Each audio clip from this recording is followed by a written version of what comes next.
नमस्कार दोस्तों, और आपके साथ मैं हूं आशिमा त्यागी। दोस्तों, एक ही एफआईआर, एक ही आरोप, एक ही गैंगवार, एक ही हत्या, लेकिन अंजाम अंजाम बिल्कुल अलग। एक को एनकाउंटर में सीने में गोली मारकर ढेर कर दिया जाता है और दूसरे को पैर में गोली लगती है और जिंदा पकड़ लिया जाता है। सवाल सीधा है, कानून एक है तो गोली अलग अलग क्यों?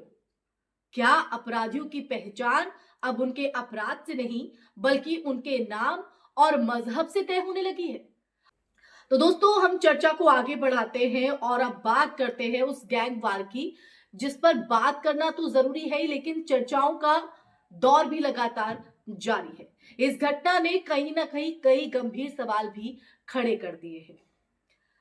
दरअसल कुछ दिन पहले हुए गैंगवार में अरबाज खान, मोहित आशू और एक तीसरा आरोपी, तीनों पर आरोप है कि उन्होंने मिलकर दूसरे गैंग के राजू चौहान की हत्या की। पुलिस के रिकॉर्ड में तीनों बराबर के आरोपी हैं, लेकिन पुलिस की कार्रवाई में बराबरी गायब हो जाती है। दोस्तों, अरबाज खान एनकाउंटर, मोहित आशू पैर में गोली, इलाज और गिरफ्तारी और फिर न्यायिक प्रक्रिया। इसके अलावा यहीं से जो कहानी है वो सिर्फ एक अपराध की नहीं रह जाती है, बल्कि राज्य की नीयत पर भी सवाल खड़ा करती है। एनकाउंटर कानून या लाइसेंस टू किल? भारत का कानून साफ कहता है कि पुलिस को गोली चलाने का अधिकार सिर्फ आत्मरक्षा में है, सजा देने का नहीं है। सुप्रीम कोर्ट बार बार कह चुका है कि एनकाउंटर अंतिम विकल्प है, अंतिम विकल्प, न्यायिक प्रक्रिया का विकल्प नहीं। लेकिन जमीनी हकीकत क्या है? जब किसी आरोपी का नाम मुस्लिम हो तो भागने की कोशिश, पिस्टल छीनने की कोशिश और जवाबी फायरिंग की कहानी जो है वो कहीं ना कहीं जल्द ही तैयार हो जाती है। और जब नाम सवर्ण या बहुसंख्यक पहचान से जुड़ा हो तो वही पुलिस अचानक संविधान की किताब खोल देती है, और गिरफ्तारी, मेडिकल, कोर्ट, जैसा कि मैंने ऊपर आपको बताया, ये संयोग नहीं है दोस्तों, एक पैटर्न है। और यही पैटर्न मजबूर करता है चर्चा के लिए। एक ही अपराध, दो अलग अलग व्यवहार। ये मानना मुश्किल है कि गैंगवार में शामिल तीनों में से सिर्फ अरबाज ही पुलिस के लिए खतरा था और बाकी नहीं। अरबाज ने ऐसा क्या किया था जो बाकियों ने नहीं किया? अगर तीनों हथियारबंद थे तो सिर्फ एक को गोली क्यों? अगर तीनों भाग रहे थे तो सिर्फ एक मरा क्यों? और अगर वाकई जान का खतरा था तो पैर में गोली मारकर गिरफ्तार किया जा सकता था। गिरफ्तार करने का जो प्रोफेशनल स्किल है वो अरबाज के मामले में क्यों गायब हो गया? ये सवाल यहां पर जरूरी है, जिसका जवाब भी चाहिए। ये सवाल पुलिस की क्षमता पर नहीं, उनकी मंशा पर उठते हैं। पुलिस का जहन और नफरत का जहर। पुलिस कोई मशीन नहीं होती है दोस्तों। वो उसी समाज से आती है, उसी मीडिया को देखती है, वही टीवी डिबेट सुनती है जहां रोज बताया जाता है, दिखाया जाता है कि कौन देशभक्त है और कौन अपराधी पैदा ही हुआ है। यही चलता है ना आजकल बड़ी बड़ी स्क्रीन पर। जब सालों तक एक समुदाय को क्रिमिनल, घुसपैठिया और खतरा बताकर पेश किया जाए तो आप समझिए, वर्दी पहनने के बाद भी दिमाग न्यूट्रल नहीं रहता। फिर एनकाउंटर सिर्फ ऑपरेशन नहीं, आइडियोलॉजी का एक्सटेंशन बन जाता है। न्याय नहीं, संदेश दिया जाता है। जी हां, संदेश।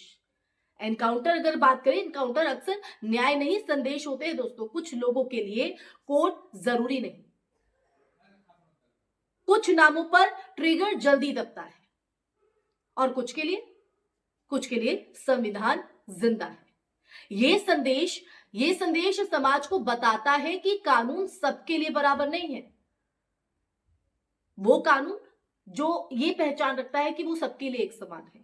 और जब ये संदेश राज्य देता है तो अराजकता अपराधियों से ज्यादा खतरनाक हो जाती है। पीड़ित कौन, आरोपी कौन? राजू चौहान की हत्या एक गंभीर अपराध है और उसके परिवार को न्याय मिलना चाहिए। पूरा निष्पक्ष और कानूनी।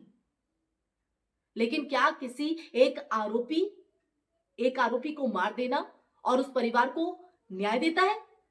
या सिर्फ सिस्टम को आसान रास्ता? मरा हुआ आरोपी सच नहीं बताता, जिंदा आरोपी गवाही देता है, नेटवर्क खोलता है, साजिश उजागर करता है कि नहीं दोस्तों? एनकाउंटर की अगर हम बात करें तो एनकाउंटर अक्सर सच्चाई को भी गोली मार देता है।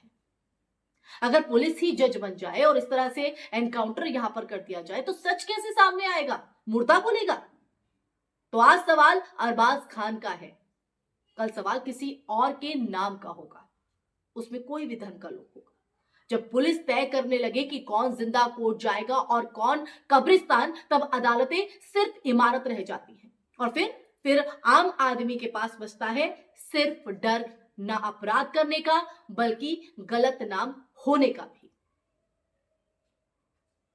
इसलिए दोस्तों आज ये मुद्दा मैं आपके बीच लेकर आई और ये घटना वाकई दिल को झकझोरती है और दिल में गंभीर सवाल भी खड़े करती है।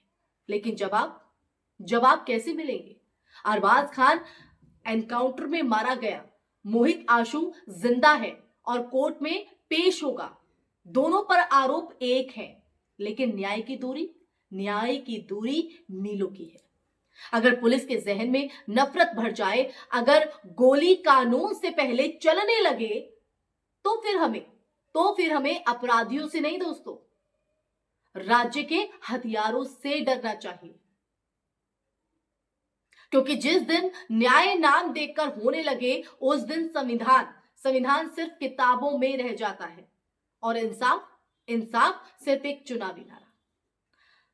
तो दोस्तों पूरा सच, पूरा वाक्य, पूरी घटना आपके सामने हमने रखी है। अब ये सच्चाई जानकर आपके मन में क्या सवाल है?